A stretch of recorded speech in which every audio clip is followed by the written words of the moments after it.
Who's the real MVP, little Pat or Lamar? Who's the real winner?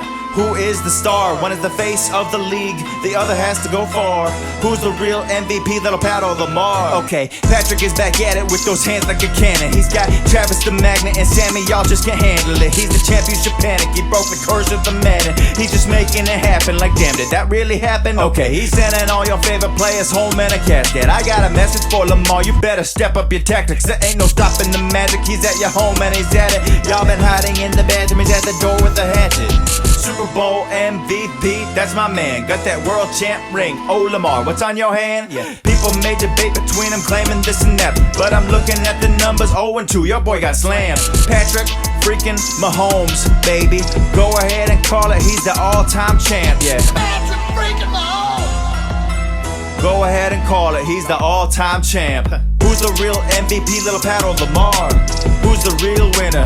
Who is the star? One is the face of the league, the other has to go far. Who's the real MVP, little Pat or Lamar?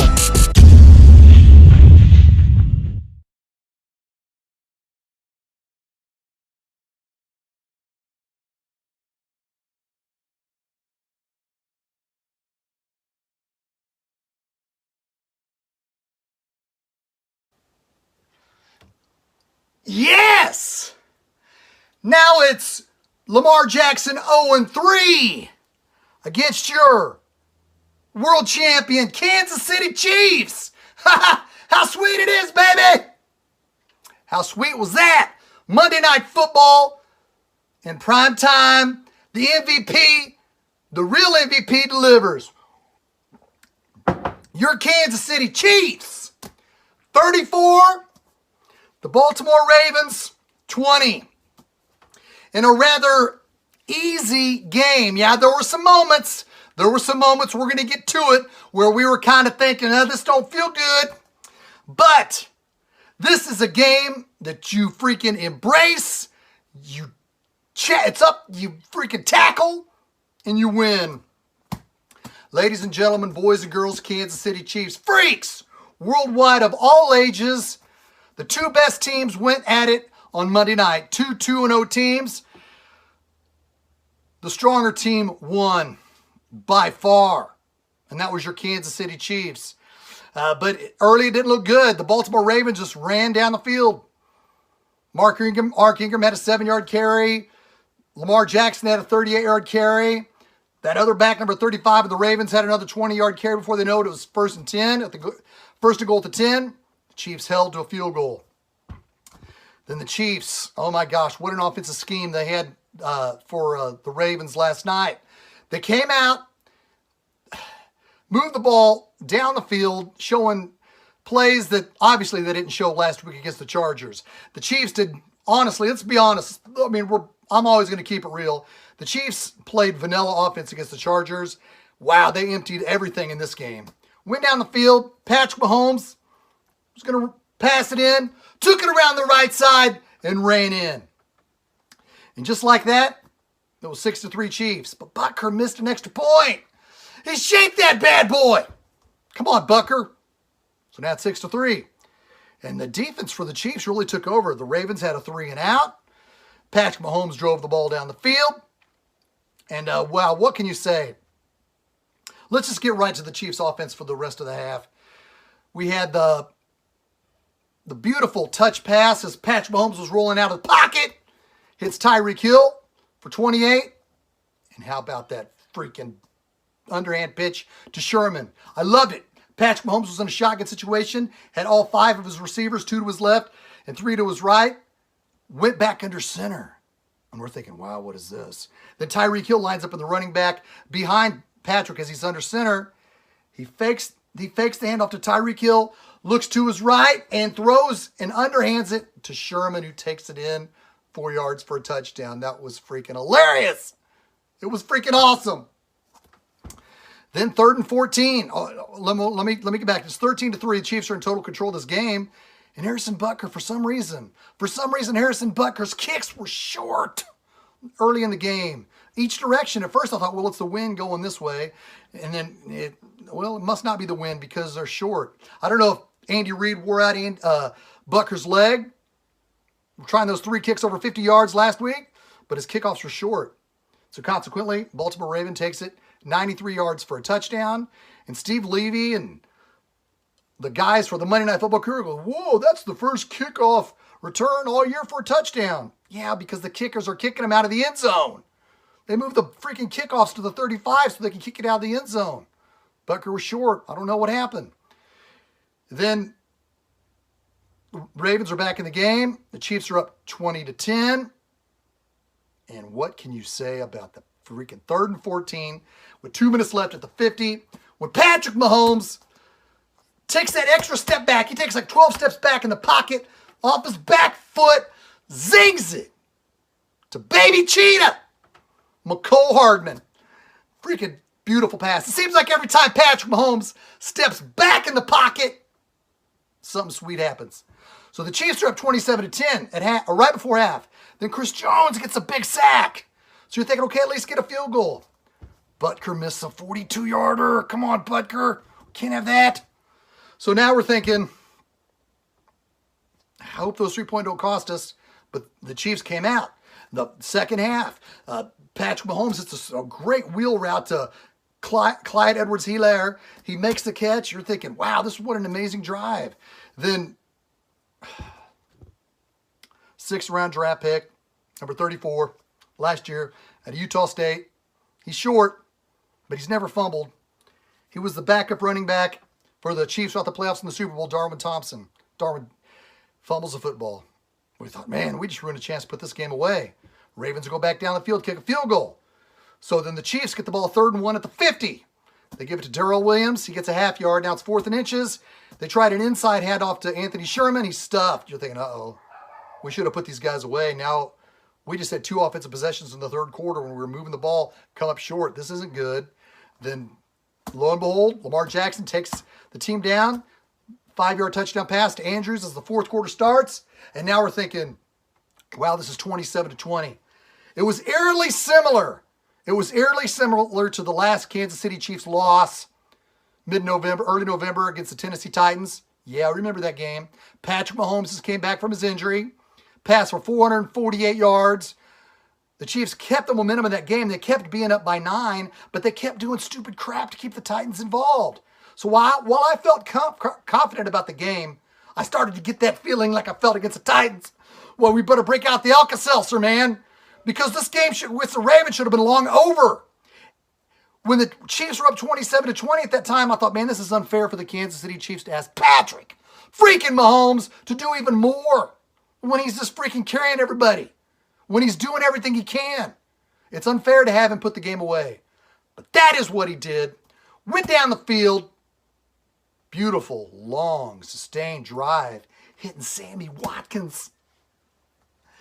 Hitting Tyreek Hill and Baby Cheetah. What a night for Baby Cheetah. Then, inside the 5-yard line, the old tackle eligible to Eric Fisher. Eric Fisher became the first player since Keyshawn Johnson to be the number 1 overall pick to catch a touchdown pass. All right, let's look at these glorious stats, baby. Patrick Mahomes was 31 of 42, 385 yards, 4 touchdowns. Clyde Edwards-Helaire had 20 carries, 64 yards. Patrick Mahomes had 4 rushes, 26 yards. Tyreek Hill had 2 rushes for 25. Darwin Thompson had 2 carries for 11. Fumbled on that 5.5-yard carry. Darrell Williams had 2 rushes for 6. Your leading receiver was Travis Kelce. 6 catches for 87 yards. Perfect. McCole Hardman, Baby Cheetah, as I was saying, baby. McCole Hardman has 4 receptions for 81 yards and a touchdown. Tyreek Hill, 5 for 77 and 1 touchdown. Clyde Edwards-Helaire was freaking killer out of the backfield. 5 receptions for 70 yards. That's unfair to the other teams. That's unfair. No, it's not. We'll take it. That's why Patrick Mahomes wanted him on draft day. More weapons. And Sammy Watkins, 7 catches for 62 yards. What can you say about Sammy Watkins that hasn't been said before other than, man, this guy's clutch. Seems like since the playoffs to the first 3 games, well, last week got hit on his first catch, which was an important 3rd down catch. But in the 1st and 3rd game of the season, Sammy Watkins has been the 3rd down game changer to go with Travis Kelce. When the Chiefs got up 34-20, here's where the defense, in my opinion, really stood up. Was 8 minutes left in the game. Chiefs up 14. In 3-minute span, the Ravens were already down at the Kansas City Chiefs 14-yard line, facing 2nd and 4. Spagnuolo said, I'm just sitting in the house. I'm sitting in the house. At 2nd and 4, 14, Ben Neiman had a big sack, forcing 3rd and 15. Next play, Frank Clark had a big sack. So now it's 4th and 24. With the game on the line, the Chiefs all-out blitz, leaving his cornerbacks, Spagnuolo, leaving his cornerbacks one-on-one in an island. He overthrows his intended receiver, covered by Rashad Fenton. What a game.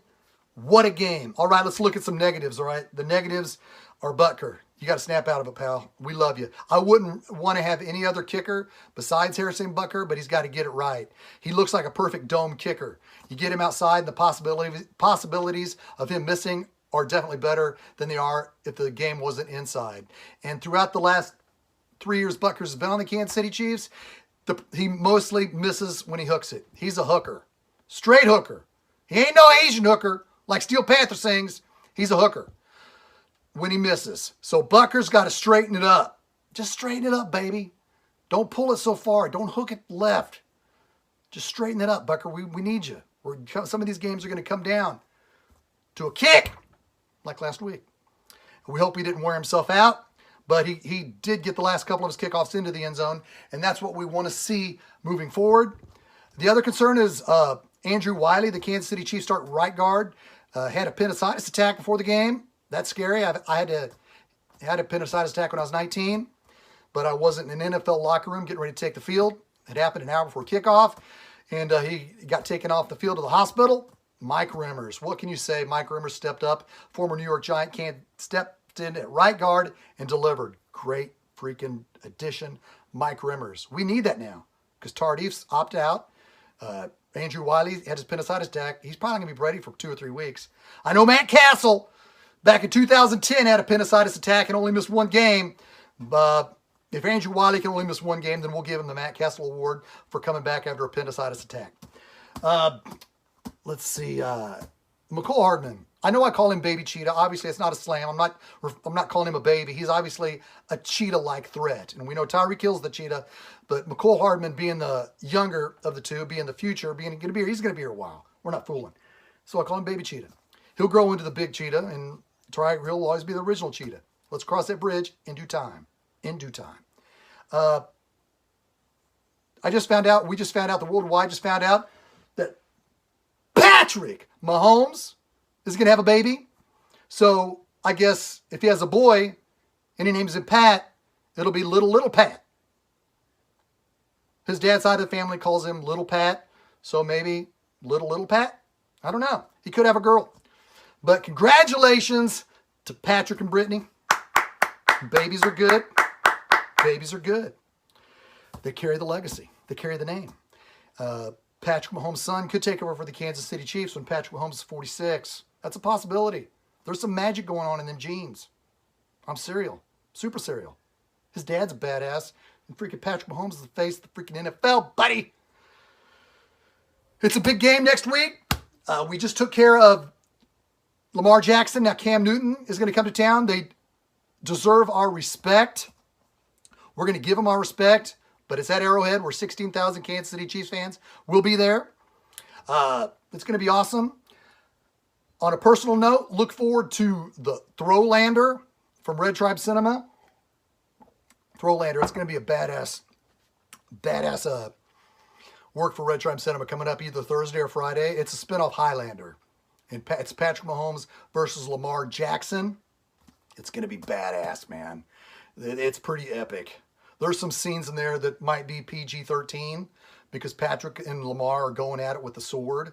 And Clay Windler does his masterful work, as usual, with Red Tribe Cinema. And he really put this together, and it's going to be special. We welcome Clay Windler back. Welcome back, Clay. I love you, buddy. He's been my best friend outside of my marriage for the past 15 years, so I got a soft spot for him and a hard spot. Big fist pump. And another thing, folks, here's something kind of personal as well. Let's all try to respect each other. We know there's an election coming up in 6 weeks.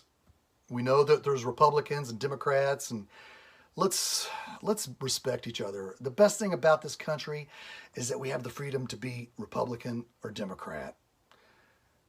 We don't need to go to other people's Facebook's posts that don't agree with us.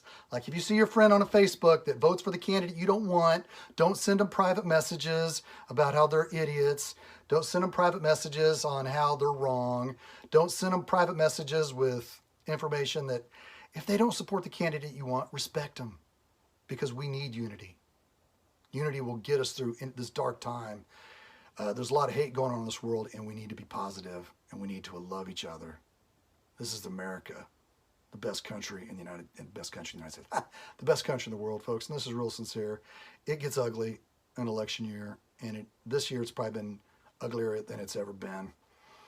It seems like when you put whatever candidate you support on your own Facebook or Twitter, then people come out and just stir up shit and try to make you mad, and you got to block them, and then you're like, I'm enough of this crap. So let's respect each other, folks. That's what's great about this country. That is what's great. Ladies and gentlemen, boys and girls, Kansas City Chiefs, freaks worldwide, it is time to bring on the New England Patriots. Belichick's coming in with Cam Newton. We don't know how he's going to dress. Is he going to dress like Prince? Is he going to dress like he wants to be Prince? Or is he going to dress like he thinks he's Prince? It don't matter. The Kansas City Chiefs are coming strong. They're playing at home. And Belichick was crapping his pants watching Andy Reid's genius last night on Monday. He didn't know how he was going to react. But props to everybody, baby. Chiefs or die. Fidel. Props to the Chiefs or die crew. They've done it up on 18th and Vine the last 2 of the last 3 games. Check out Chiefs or Die on Facebook. You gotta love them. Again, a big AFC showdown. These games are important. The Chiefs are 3-1. The Patriots, Chiefs are 3-0. The Patriots are 2-1. But the game's at Arrowhead, which is only a short drive to the countryside. Where you going? I love you guys. See you Sunday evening, and we'll break down this Chiefs-Patriots game. Way to go, Patrick. You're going to be a dad. Love you guys. See you next Sunday. This is Shaggy Shane saying, go Chiefs.